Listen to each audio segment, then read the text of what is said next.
I just checked. We on in here.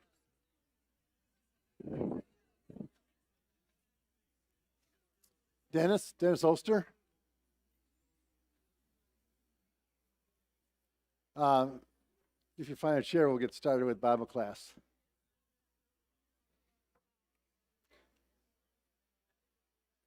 We'll open Bible class in the name of the Father, and the Son, and of the Holy Spirit. Amen. If you haven't picked up a copy yet of a report of the Hymnal Committee, get yourself one. You need one? Cheryl, did you need one? Okay. You want to walk around and see if anybody needs some? We worked our way last time through the 5 hymnals that the Hymnal Committee reviewed, and we took a look at why we eliminated 3 of them and how we focused on 2 of them, and that's where we ended up on the bottom of page 5. So we'll start today at the top of page 6, which as we got through our study, we got to thinking, well, what happens if we produce our own hymnal? So here are the advantages to producing our own hymnal. We can select the hymns, including updating language as appropriate. We pick and format the liturgies we would use. We select the Bible translation that coincides with the rest of our work. That means what are we using in church services, what are we using in the school. We can include the features that we like, from Bible references to special markings of key teachings to sections from the Small Catechism or other confessions of the Lutheran Church. We select the arrangement of harmonies. In short, we can maximize the positives and reduce the negatives from the strengths and weaknesses listed above. That's on the previous 2 pages. The Hymnal Committee has been authorized by the deacons, as reported to the voters, to research in full detail the production of our own hymnal. This allows the congregation to weigh in and gives the committee time to fine-tune the process. At a future date, the congregation will have to decide if this is the route to go. We can, of course, at any time go out and buy one of the hymnals already available, but some more research is the surest route to determine if there is a better option. So a reminder to you that this is not a decision that's being made by the Hymnal Committee. It's a decision that's being made by the congregation. I wanted to turn for a moment to page 10, and on page 10 you can see some of the features that are available in the various hymnals. The first 8 are kind of just standard and come in all the hymnals. But when you start with column 9, music for psalms, the Lutheran hymnal doesn't have music for psalms. The other 4 do. And then you can go through and see how there are other features in the hymnal, in the various hymnals. There are additional prayers. I don't know how often you use that section in the Lutheran hymnal, but they have 77 plus prayers for use, for example, for prisoners, for Jews, for unity, for sick, for mothers, this section in the hymnal. This hymnal also has the pericope, and I'm not sure how much you use that. It has in here the dates for Easter, and I can remember looking when I was a kid using the hymnal thinking I would never live to see the year 2000, and now I've gone past 2000. I've blown past 2000, so. Yeah, I know. There you are. So this whole page is out of date, literally. This section of the hymnal has pericopes. It's got 2 of them, but I'm not sure how much you, using a hymnal in the pew or using it at home, would be involved in the pericope. There's also a section for reading through the Bible, and they have in here the church year. And I'm not sure, for example, today we're at Rogate, the 5th Sunday after Easter, and you have, we don't always, each weekend, even use the intro, collect, or gradual, and we very rarely, even when we do use it, use all of that's in here. So the question is, how much of this would we need in a hymnal that we were doing on our own? You can also see as you work your way down that some of them have the order for baptism. I had a baptism yesterday, and we got one coming up next weekend, and I don't think we would use that section of a hymnal if we had it available, because each baptism is just a little bit different. We have a victory service coming up on Thursday, line 17. I don't know if we would use that out of the hymnal. And then there's sections from the Catechism. The Christian questions might be a nice feature. You could use that then when you're coming to Lord's Supper. Augsburg is spelled wrong there. It should be a U instead of the E. But you could put in sections of the confessions, sections from Luther's Small Catechism. In other words, you can take from this chart what you would like to put into a new hymnal if we were doing our own. So let's go back. That takes us to page 7, where we take up frequently asked questions. It's kind of interesting how the two Bible classes have been unfolding. The one on Saturday night, last week they asked almost all the frequently asked questions, and last Sunday you hardly asked any of the frequently asked questions. So we'll start at number 1. Is the Church of Lutheran Confession going to do anything on a hymnal as a synod? And I have heard of no official plans. There's been talk about a hymnal, but usually when there's talk about a hymnal, it bumps into two big obstacles: the time it would take and the money it would cost. We're going to talk about that in just a second. Why would we consider printing our own hymnal when there's our options out there?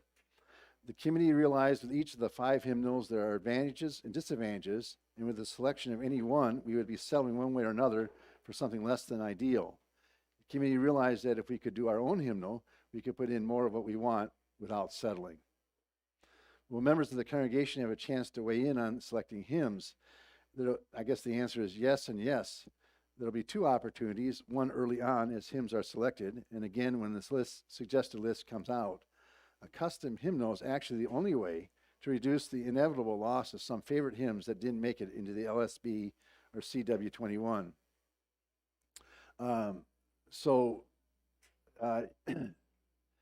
We produced here, I'd like to thank the secretaries for their help in this, a listing of the hymns that Messiah's the most used hymns and the least used hymns in the last 5 years and last 25 years. The list goes back about a little over 25 years. It goes back to the time when Pastor Guller joined the ministry here, and he and I realized we had to figure out a way that we could keep track of hymns so we weren't using some hymns too much or we were missing some hymns. So we started tracking hymns. We've been doing that for 25 years, so this does not count the hymns that are used in weddings or in funeral services or Christmas Eve services, or when we have the New Year's Eve service, pick what your favorite hymn is. This is just the worship services, both the weekend ones and the special services. So, if you get that list, there's a list of the ones that we used 3 or more times in the last 5 years. 3 or more times. There's 209 hymns. Of those 209, 146 and 143 are found in the other hymnals. So that means you're going to lose 25% of the hymns that we sing quite often, one way or another.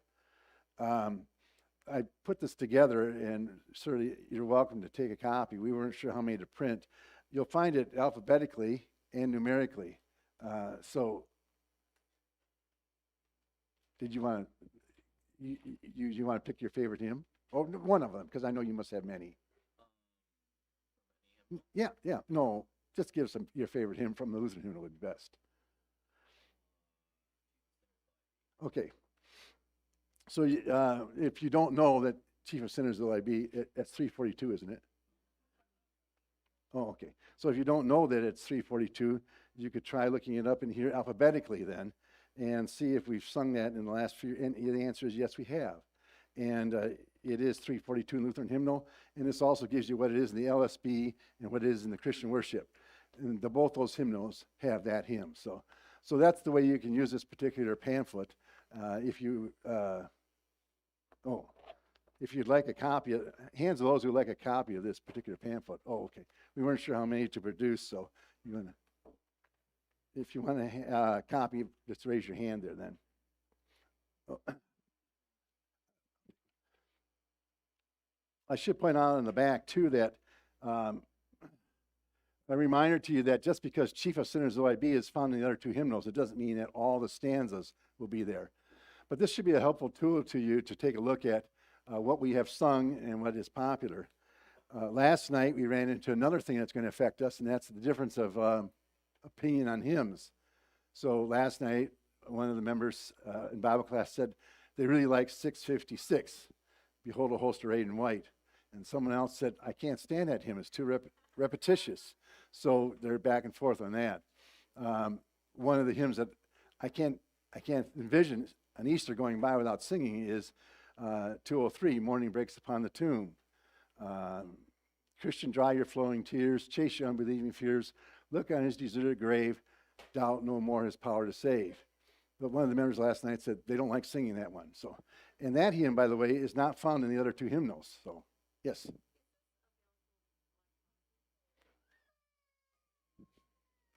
Sandy, is this available electronically?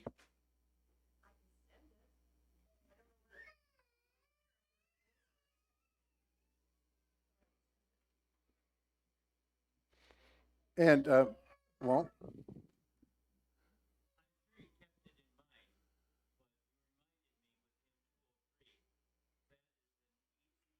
him to teach children. It's not real long, not a lot of long hallelujahs, and that is one thing you want to do with the hymnal, not just have it for older children and adults, but you want the younger children to have hymns they sing out of it too. right. Thanks, Steve. I forgot about the microphone. Yeah, that's one of the reasons why I like to pick hymns. Like if I'm working on a Christmas Eve service, I like to pick hymns that will, for the children to memorize, that they're going to get a chance to sing again because they're somewhere in the hymnal or whatever. There are a lot of beautiful hymns that they maybe learn the words to and not sing again for many, many years because it's just a unique hymn. So I like to have them work on memorizing hymns that they can use again. And in connection with that, memory work is a really good thing. We sang hymn 410 a day, and it was my confirmation hymn. And at the time I was getting confirmed, my grandfather was involved in the confirmation. There was 3 of us in the class, and we asked, do we have to memorize this? And he said, yes. And of course we complained a little bit. And but that thing has stuck with me now because he insisted on my memorizing that hymn. I've got that in my memory, and so there's a great value, especially when you're younger, memorizing hymns or Bible passages because you can use them the rest of your life. So there's an advantage that if he had picked a hymn that was kind of unique and not in the hymnal, I might have gone many, many, many years without singing it again. But I've been had a chance to sing it over the years. Any other questions on that section? You feel free to use it. We listed it both alphabetically, numerically, as I said. We also did the worship supplement, and about half the hymns of the worship supplement are carried over into these new hymnals. But of the ones they carry over, about 10% of them are ones we've never sung in church. So there's a section of the worship supplement we have never sung in church, those hymns. And it's strange then that they're carried over into the new hymnals. So the question is, if we haven't sung that in 18 years, would we want to get a hymnal that's got it, and would we sing it in the next 18 years? So that's kind of the challenge that's before us. We're at frequently asked question number 5. How many hymns will be included? Initially, we're looking at 500. There are about 65 services. That's weekend and special services in a church year. 5 hymns a service equates to 325 without any being used twice. We are presently using about 200 regular from the Lutheran hymnal. So our first go around a selection list will be a chance to see how many is really appropriate. We don't know what 500 will get us. If we gathered all the hymns that the congregation likes, what's that number? Is it 437 or is it 626? We don't know. So this is the first section, and so we're working on a list of 500 right now. If you want to start weighing in, you can do that anytime you'd like to do that. So here come the 2 questions that have been the toughest, I think, when people looked at doing hymnal in the past. Won't it take years to do our own hymnal? It does take a long time to do a hymnal from scratch. We checked with Professor Rhyme. Tough sledding that was to put together the worship supplement. But we are going to start with what is already out there. Think of a cut and paste process, and the time frame is much shorter. Isn't it a very expensive process? That always seems to be the sticking point. But our initial investigation revealed that the cost is not prohibitive. For example, copyright issues can be covered by about $3,000. you mentioned this last week, and I can't remember if I mentioned it Sunday morning or not, but there are essentially 4 copyrights per hymn.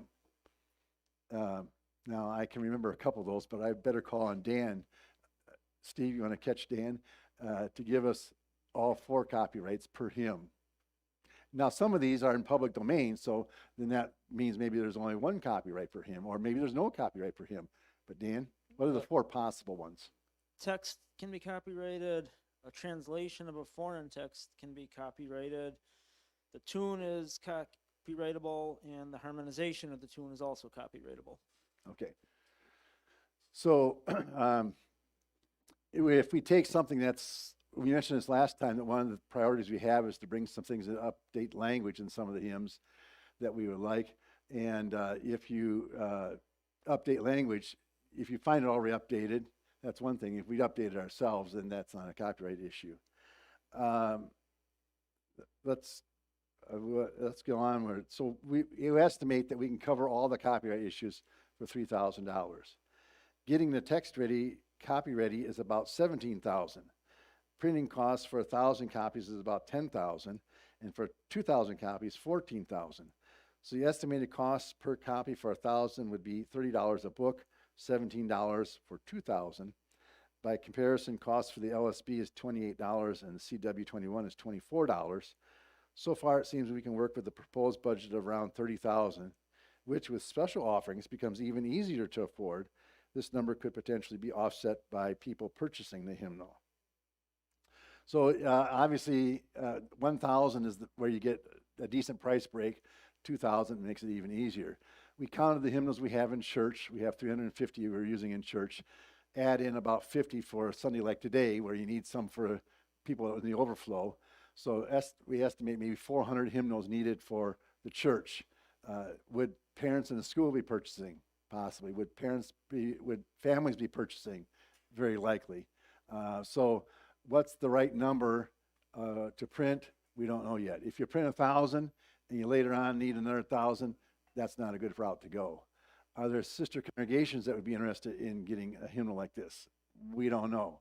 So there's a lot of unknowns that we're still working on.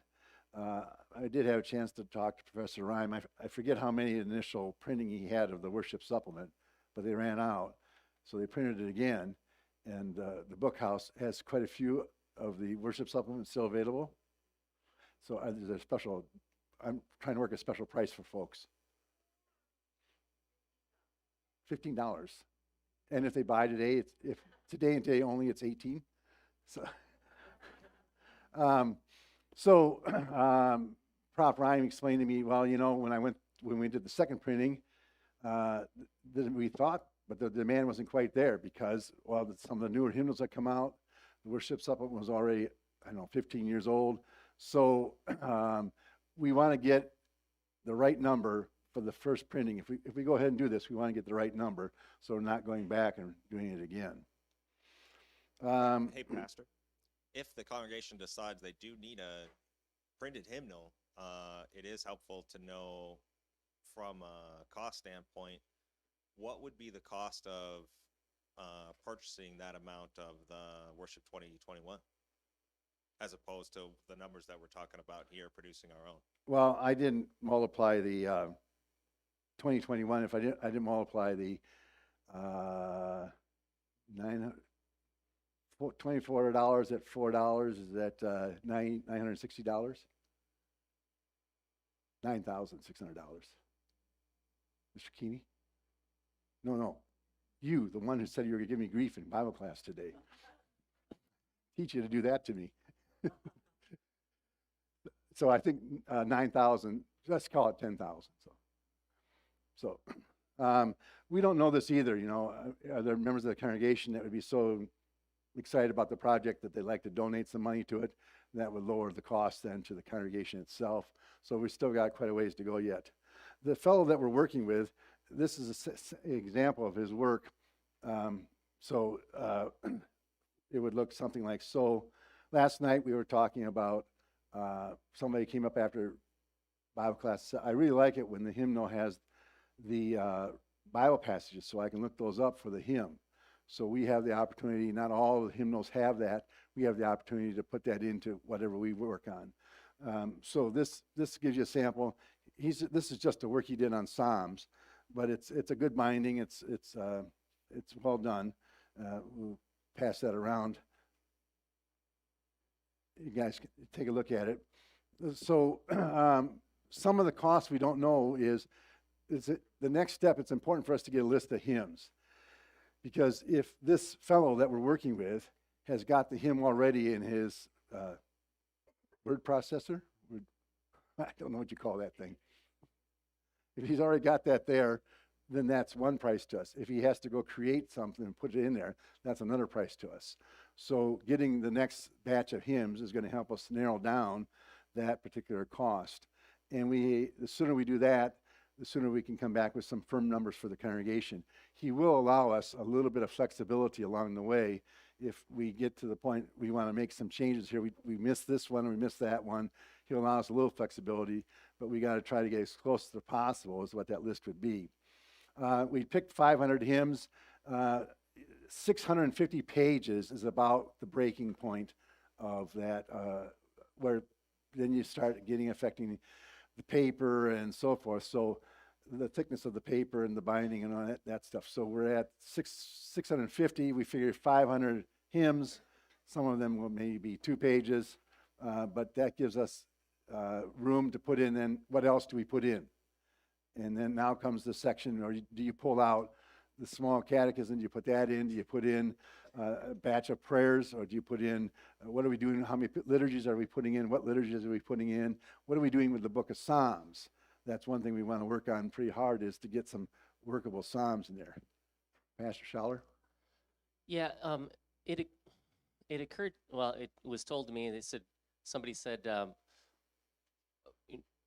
they pointed out that the hymns that we've picked over the years, that like the numbers you've brought out, we wouldn't necessarily want to base, well, it has a certain amount of value, those numbers, because that's what you or I or Pastor Nauman have picked, not what the congregation has said, this is what we want. So those have a certain amount of value. There's a little too much grumbling here.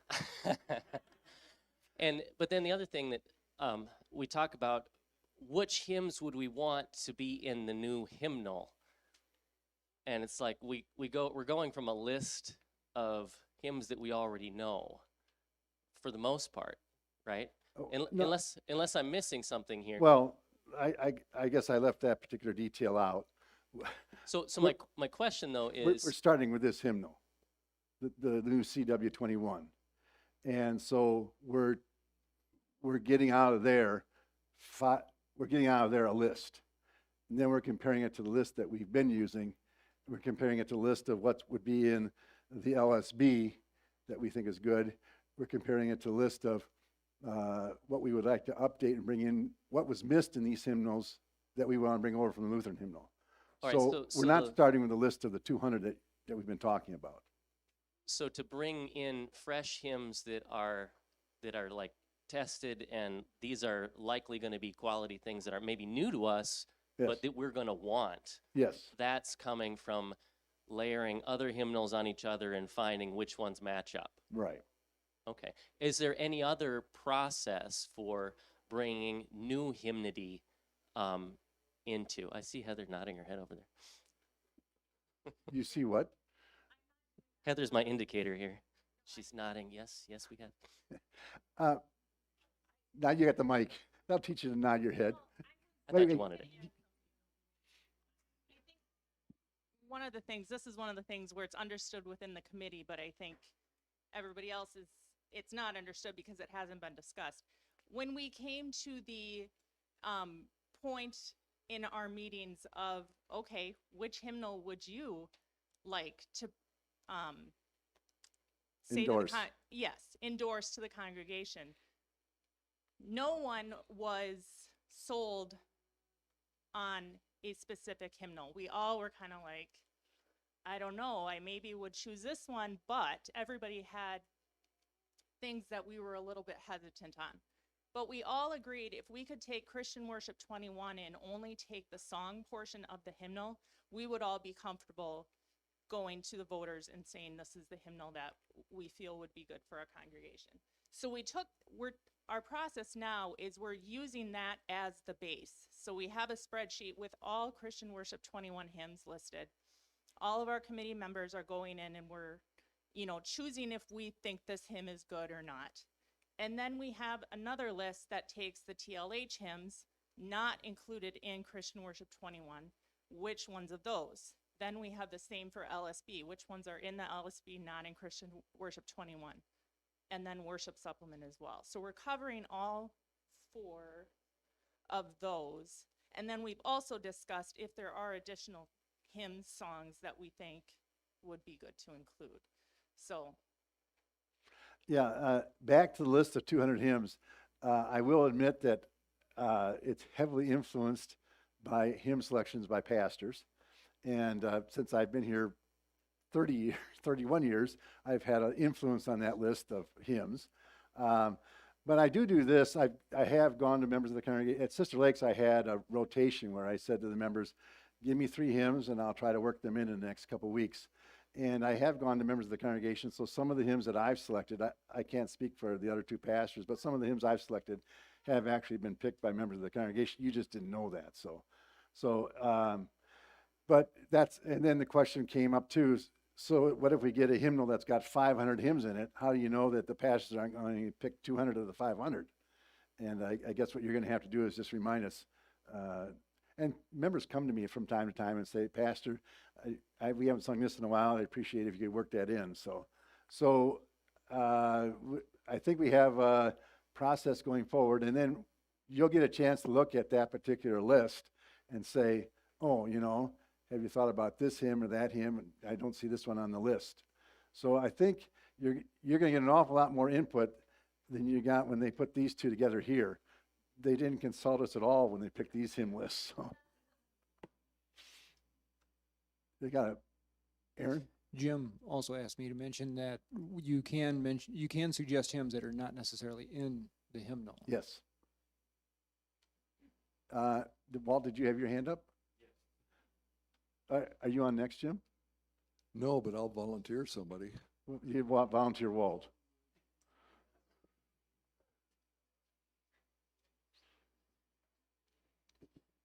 Every congregation includes members who have had a number of different pastors, and the congregation developed its own repertoire, the songs that they like.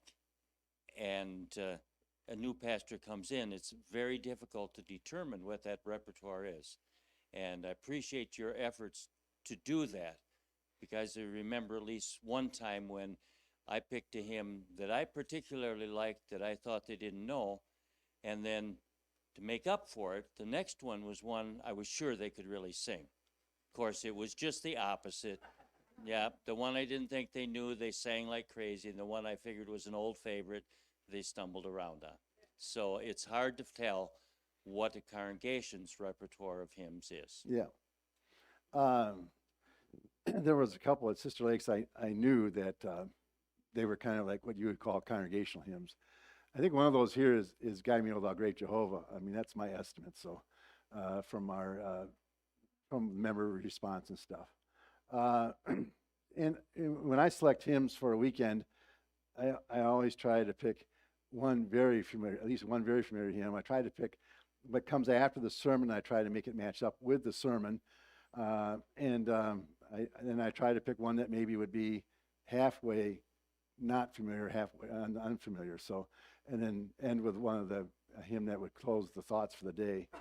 I miss old timer basketball. At old timer basketball, that was usually at 1 o'clock on Sundays.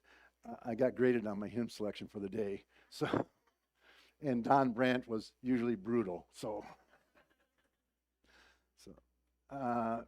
other hands or questions before we move on?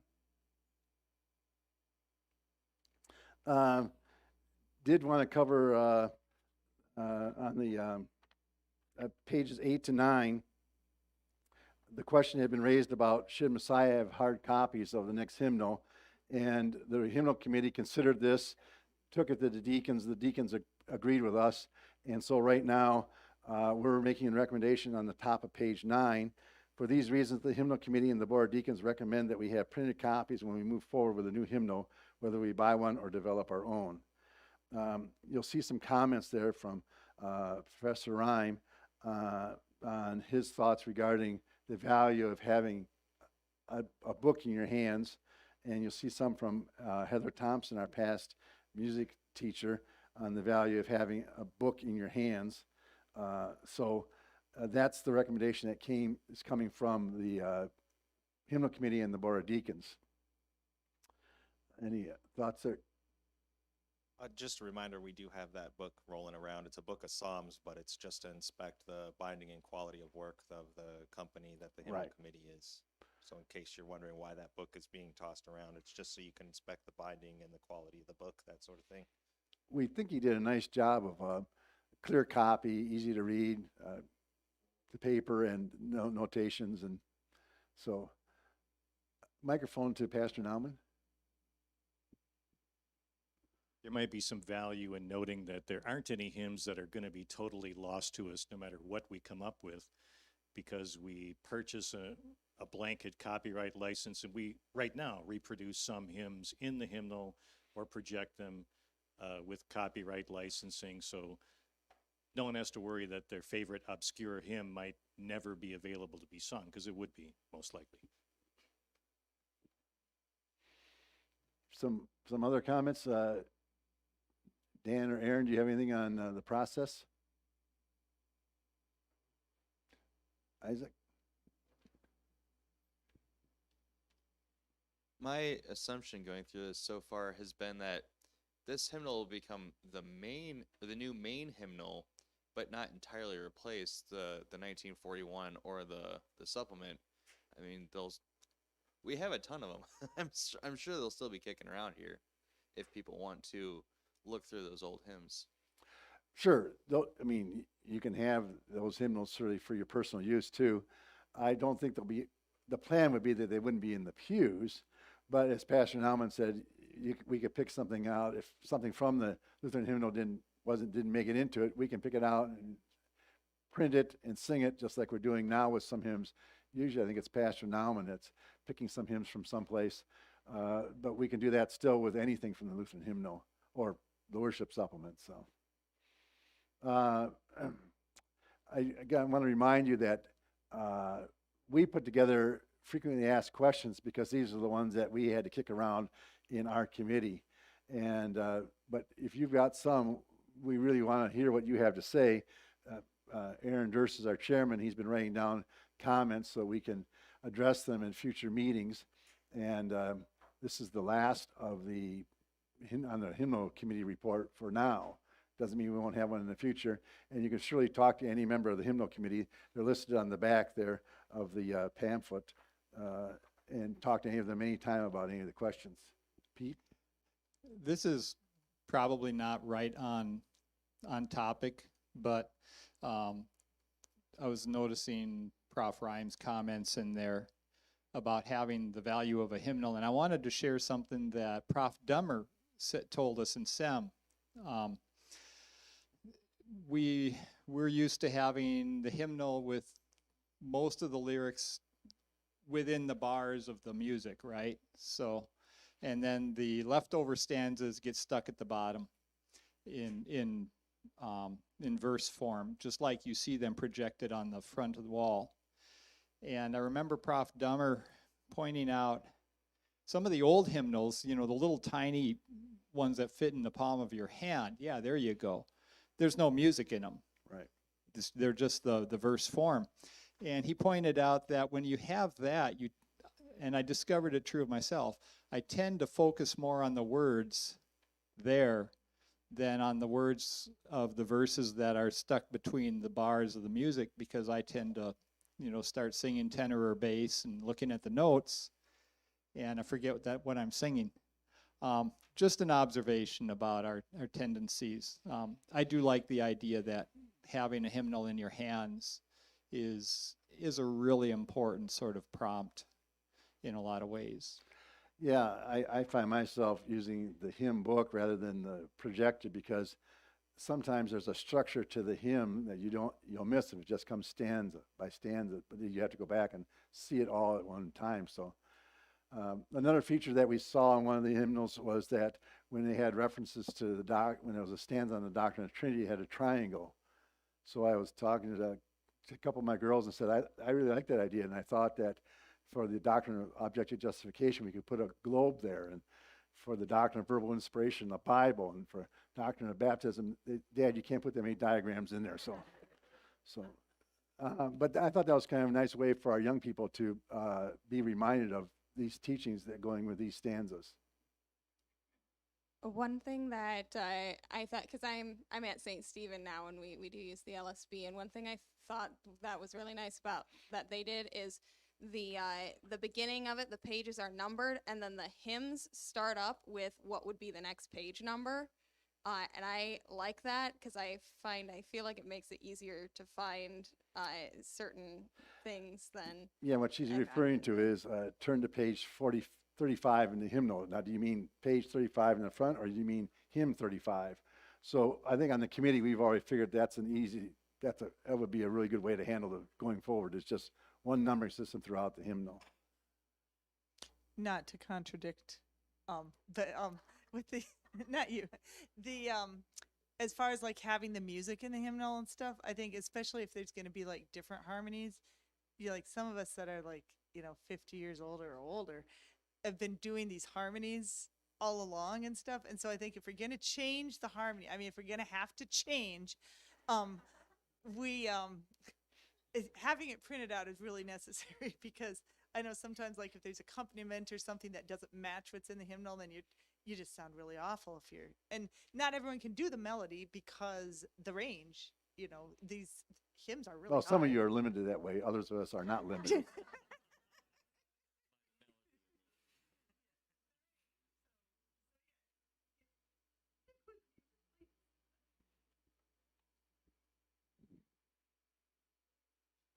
Just a little hymnal trivia.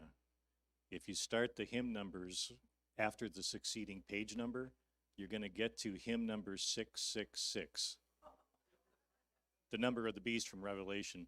Fear not, little flock. Yeah, the LSB solved the problem by having hymn 666 be, "O little flock, fear not the foe." And I think Christian worship simply skipped it. So it goes from 665 to 667, so they skipped it. No 13th floor in the building.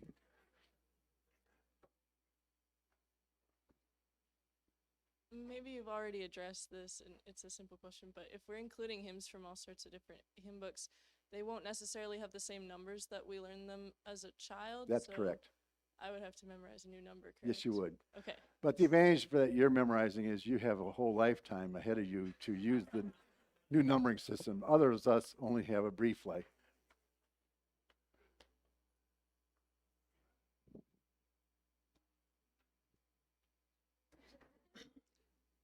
I don't know what the final answer for this problem is, but if you want to lose a hymn, you write it to only one melody and you limit its use by where it is in the hymnal. Almost all the hymns under death and burial are one-time melodies, never sung. Because how are you going to introduce a new melody, when it shows up only on those occasions, and half of the group there aren't singers anyway, because they're not necessarily part of the congregation. So there's a lot of fine hymns there, and they're gone because they just aren't used. Any other questions? A reminder for you that you can bring questions to us anytime. An outline of what's happening with Bible class. Next weekend is Memorial Day, so there is no Bible class. The following weekend is confirmation, so there's no Bible class then. So it'll be 3 weeks that we are going to start Bible class, and we're going to start a new series, kind of building off of Pastor Nauman's series on where he had the attributes of the Bible. We're going to be building off on translating the Bible and going into some of that, which might help us as we look forward to a hymnal selection. What translation do you use in the hymnal selection? I was told that when they put together the Lutheran hymnal, They came down in 1941 and they're trying to figure out what translation to use. And there were some modern translations out there, but they weren't sure. They hadn't been too well tested. So they decided the safest thing for us to do is use King James. And that had been around for over 300 years. Well, that was both a positive, been around for over 300 years, and also negative in that already you're starting to put into the hymnal language that isn't being used in everyday discourse. So as we look ahead, we don't want to pick a translation that ends up being outdated in 5 or 10 years. We're looking ahead to the future, and it's a sizable investment we're looking at, and we really don't want to spend some money and work on a project that is outdated in 5 or 10 years. This hymnal that we've had has lasted, served us well for over 80 years. I don't anticipate that if we do our own hymnal, it will last that long. But if it lasts 20 or 25, the average length of a hymnal, I think, is 20, 25 years. So if it goes 20 years, 30 years, it'll be a great blessing. What would be the worst of things is we put something together or we buy something and find out after a few years, this isn't really what we like. So that's a little hard to tell with this one because it has not been tested very long. It just came out last fall. The LSB has been out, I think, about 16 years. So that's good in one sense. It's been tested. On the other hand, it's also getting older now, too. So it's 16 years old already. So any other questions before we close for the day? We began last week with a reminder that last weekend was Cantate Sunday, Sing to the Lord. Today is Rogate Sunday, Ask, sometimes known as Prayer Sunday, Pray to the Lord, closing with the paragraph on page 12. The decision of which hymnal do we go with has major implications and will affect our membership in church, at school, and at home for many years to come. We need wisdom from on high. And because the Savior lives, we can ask him for guidance with confidence that he will help us in our desire to sing the wonders of his love. We close with a benediction. In the grace of our Lord Jesus Christ, and the love of God the Father, and the communion of the Holy Spirit be with each of us, now and into eternity. Amen.